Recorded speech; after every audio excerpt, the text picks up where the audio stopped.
நல்லது பண்றதுக்கு அரசியலுக்கு வாங்கடா, கொலை அடிக்கிறது கொலை பண்றதுக்கு அரசியலுக்கு. உலக தமிழர்களுக்கு வணக்கம். நான் உங்கள் வெங்கிரத்னம். அடுத்தவனை பார்த்து வாய்கிலேயே அடிமை அடிமை அடிமைன்னு பேசிட்டு இன்னைக்கு டெல்லிக்கு அடிமையா கூட போல, அடிமாடா போயிருக்காரு முத்துவேல் கருணாநிதி ஸ்டாலின். உண்மையிலேயே டெல்லிக்கு கேவலமான அடிமைகள் அப்படின்னு பாத்தீங்கன்னா திமுக காரங்க தான்.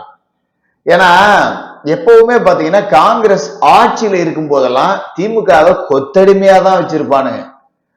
சீட்டு நான் கேட்கிற சீட்டை கொடுக்கல, 63 சீட்டு கொடுக்கலன்னா உன் பொண்டாட்டியை தூக்கிடுவேன் அப்படின்னு சொல்லிட்டு அறிவாலயத்துல ரைடை விட்டுக்கிட்டு இருக்கானுங்க. பேச்சுவார்த்தை இன்னொரு ஃப்ளோர்ல நடக்குது.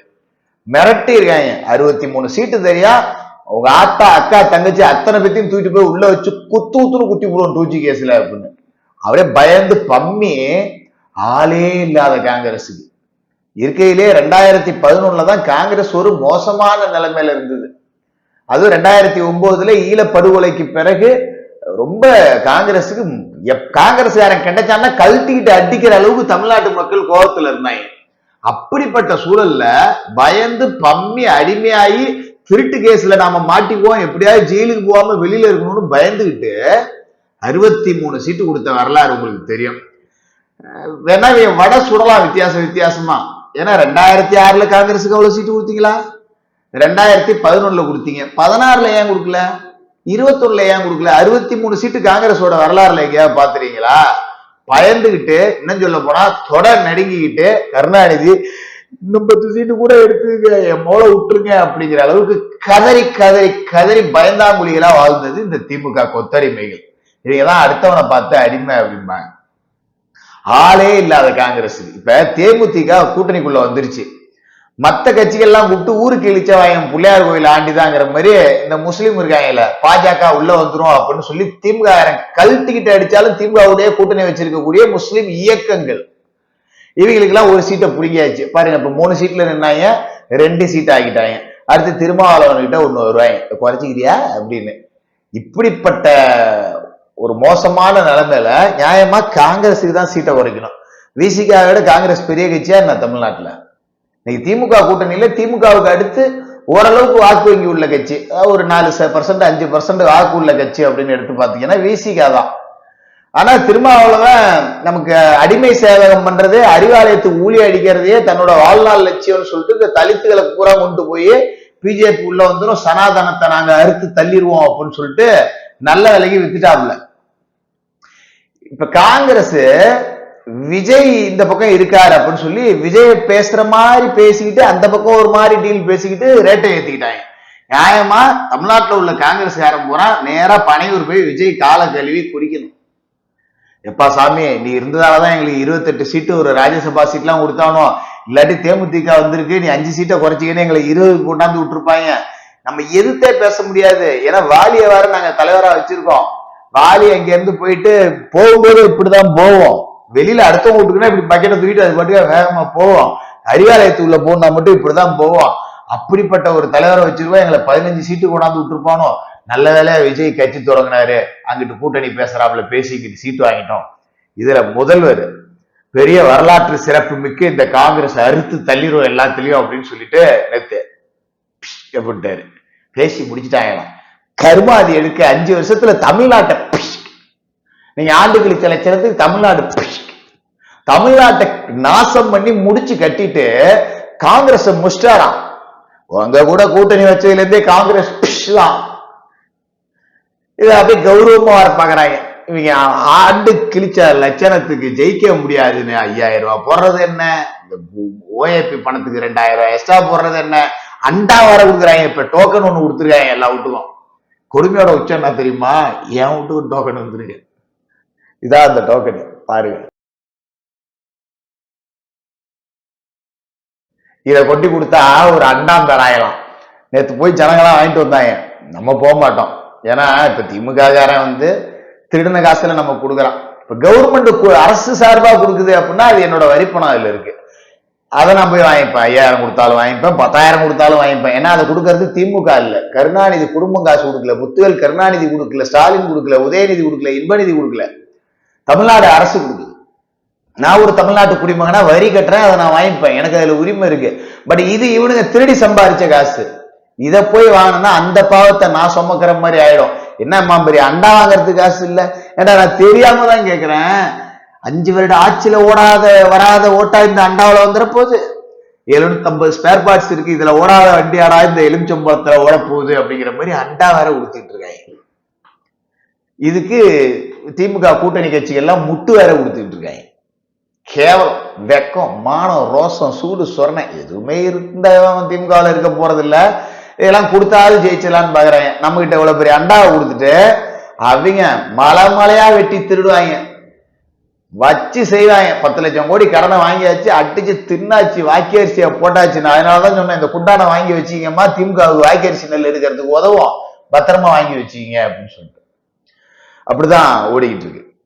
இப்ப இன்னொரு விஷயம் என்னன்னா, காங்கிரஸ் திமுக கூட்டணியில பேசப்பட்ட முக்கியமான அம்சம் என்ன தெரியுங்களா? கூட்டணி ஆட்சி. இதை விட்டு கொடுக்கவே இல்லை கடைசி வரைக்கும். ஆனா அங்க டீல் என்ன தெரியுங்களா?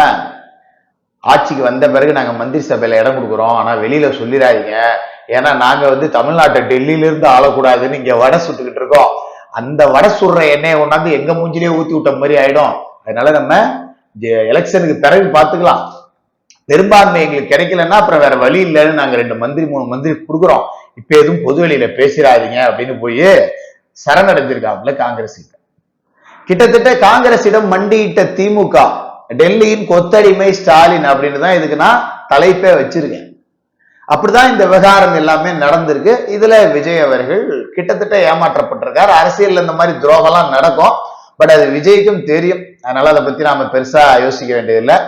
இப்ப கூட ஒண்ணும் கேட்டு போல, விஜய் பாசிசம் பாயாசம் அதெல்லாம் அப்படியே கொஞ்சம் ஒதுக்கி வச்சுட்டு என்டே உள்ள வந்தாருன்னா இந்த கூடத்தை கிளீன் ஸ்வீப் பண்ணிட்டு விட்டுறலாம். எதுக்காக இதை நான் திரும்ப திரும்ப திரும்ப சொல்றேன்னா, ஏதோ ஒரு ரூபத்துல கூட இந்த கும்பல் ஜெயிச்சிடக்கூடாது. இது விஜய்க்கு தெரியும், விஜய் கட்சியை சேர்ந்தவர்களுக்கு தெரியுதோ இல்லையோ, விஜய் அவர்களுக்கு தெரியும். பார்ப்போம், அதுக்கான வாய்ப்பும் இன்னும் கொஞ்சம் இருக்குன்னு நான் நம்புறேன். நமக்கு சோர்ஸ் எல்லாம் கிடையாது, நானா நம்புறேன். பார்ப்போம் தொடர்ந்து என்ன நடக்குதுன்னு. நேத்து தஞ்சை விஜய் அவர்களோட மக்கள் சந்திப்புக்கு பிறகு அந்த கட்சியோட தொண்டர்கள் ரொம்ப மோசமா நடந்துக்கிறாங்க அப்படின்லாம் நான் சொல்லியிருந்தேன். இது விஜய் அவர்களுக்கு ஏற்படுத்தக்கூடிய கெட்ட பேர்.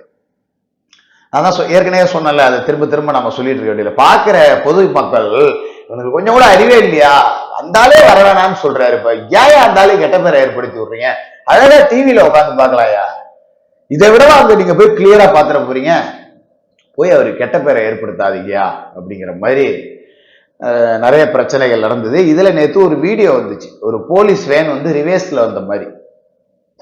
அது சார்ந்து நானும் விசாரிச்சேன். இந்த சம்பவம் எங்க நடந்திருக்கு அப்படின்னா, அந்த செஞ்சிப்பட்டி டோல்கேட்ல இருந்து ஒரு 1 கிலோமீட்டர் தள்ளி சாஸ்தா காலேஜ் அந்த இடத்துக்கிட்ட தான் இது நடந்திருக்கு.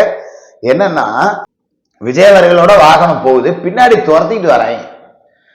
அந்த வண்டியில இருக்கிற ஒரு பவுன்சரு வெளியில தலையை நீட்டி வராதிங்க வராதிங்கிறாரு. இதுக்கு மேல அவங்களும் என்னதான் பண்ணுவாங்க? ஏன்னா அவங்களை அடிக்கவா முடியும்? சொந்த கட்சிக்காரனே அடிச்சுட்டான்னு நாளைக்கு இந்த மீடியா கொண்டாடும். விஜய் ஆட்கள் சொந்த கட்சிக்காரனே போட்டு அடிக்கிறாங்க இப்படியும் பேசுவாங்க, பவுன்சரை வச்சு அடிக்கிறான் இப்படியும் பேசுவாங்க. நீங்க ஏற்கனவே பார்த்திருப்பீங்க, அந்த பாலத்துல இந்த ரேம்ப்ல இருந்து ஒரு பையனை தள்ளி விட்டாங்க அப்படின்னு எவ்வளவு பிரச்சனை பண்ணாங்க. அது மாதிரி பண்ணுவாங்க. இப்படி போய் விழுந்துட்டா பாருங்க இவனுங்கெல்லாம் தற்கூறிங்க இப்படியும் பண்ணுவானுங்க. இதுக்கு என்னதான் இல்லைன்னா நீங்க தான் திருந்தணும், வேற வழி கிடையாது.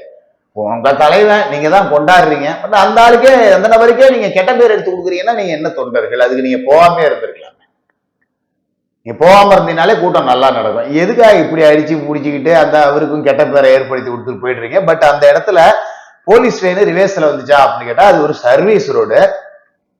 வீடியோ எடுக்கிற பையன் ஃப்ரண்ட்ல எடுத்துக்கிட்டே போறாப்ல, அந்த வேன் லேசா ரிவேஸ்ல போயிருந்திருக்கு. அது விபத்தை ஏற்படுத்தணும் அப்படிங்கிற சதி மாதிரி பல பேர் பேசியிருந்தாங்க. பட் நாம விசாரிச்ச வகையில் போய் நாம அங்க உள்ள நண்பர்கள்ட்ட அங்கேயே இருக்க டிவிகேவினத்தை கேட்ட வகையிலும் கூட அதுல எந்த சதிகளாம் கிடையாது. அது சர்வீஸ் ரோடு, வண்டி சும்மா லைட்டா ரிவேஸ் எடுத்திருக்காங்க. இவனுங்களோட அலட்சியம் தான் அது சதிலாம் கிடையாது. இந்த சைடு இப்படியே பார்த்துக்கிட்டே இங்கிட்ட என்ன வருது அப்படிங்கறத கவனிக்காம போயிட்டாங்க. பட் இதெல்லாம் டிவிகேவிற்கான அடுத்தடுத்த மக்கள் மத்தியில கெட்ட பெயரை உண்டாக்கக்கூடிய வேலை தான். ஏன்னா இப்ப கரூர்ல எல்லாம் எவ்வளவு பிரச்சனைகள் நடந்தாலும் நாம அங்க நடந்தது சதியா இருப்பதற்கான வாய்ப்பு 99% இருக்குன்னு பேசணும். பட் இதுல எதுவும் சதி இல்லை. இருந்தாலும் இந்த நபர்கள் இந்த மாதிரி ராங் ரூட்ல வராங்கிறப்ப உரிய பாதுகாப்பு கொடுத்துருக்கணும். போகக்கூடாது அப்படிங்கிற மாதிரி.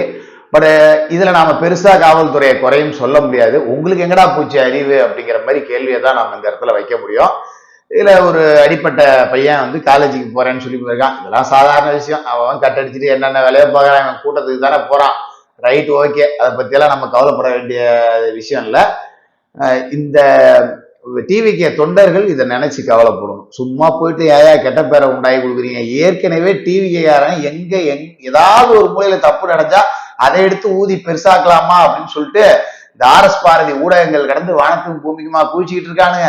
இதெல்லாம் என்னத்த நம்ம சொல்றது, நீங்க தான் திருந்தணும் அப்படிங்கிற மாதிரி தான் டிவிகேவினருடைய கருத்தாவும் இது இருக்கு. அந்த வகையில இந்த தஞ்சை விபத்து அப்படிங்கிறது துரதிருஷ்டவசமானது, அலட்சியத்தால் நடந்தது, ஆர்வ கோளாறால் நடந்தது அப்படின்னு தான் எடுத்துக்க முடியும். இதுக்கு பின்னாடி சதி அப்படிங்கிறதெல்லாம் இல்லை.